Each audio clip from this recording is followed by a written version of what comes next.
രാജേഷ് മാത്രമല്ലല്ലോ, വിനു, സക്കറിയ, പ്രതാപൻ, ഇവർക്കൊക്കെ നിന്നോടെന്താ എത്ര സംസാരിക്കാനുള്ളത്? ഇവരൊക്കെ എന്റെ കൂടെ ഓഫീസിൽ വർക്ക് ചെയ്യുന്നവരല്ലേ? ഇവരൊക്കെ എന്നോട് സംസാരിച്ചു, ഇത് എന്താ അത്ര വലിയ പ്രശ്നം? അങ്ങനെ ഇപ്പൊ എന്റെ മുമ്പിൽ വെച്ച് വേണ്ട.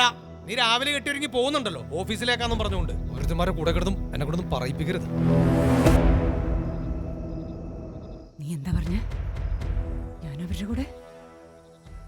ഞാൻ അവരുടെ കൂടെ അനാവശ്യം പറഞ്ഞാലുണ്ടോ നിന്നെ? ഇതിലും ഭേദം എന്നെ കൊന്നുകളയായിരുന്നില്ലടാ പട്ടി. കൈയെടുത്തപ്പോ അറിയാതെ കൊണ്ടെന്ന് പറഞ്ഞാൽ വിശ്വസിക്കാൻ ക്രിസ്റ്റിയല്ല റോബിൻ. അതെ, റോബിനെ പോലെ ഈ ലോകത്ത് റോബിൻ മാത്രമേ ഉള്ളൂ. നീ വന്ന് വണ്ടി കയറ്. വന്ന് വണ്ടി കയറി പുല്ലേ. കുറെ നേരം ഒന്നിനോട് ഞാൻ പറഞ്ഞു, വെറുതെ പ്രാന്ത് കയറ്റരുത്. നീ എന്നെ റോബിന്റെ കൂടെ ജീവിക്കാന്ന് പറഞ്ഞാൽ ഹൈ റിസ്കാ.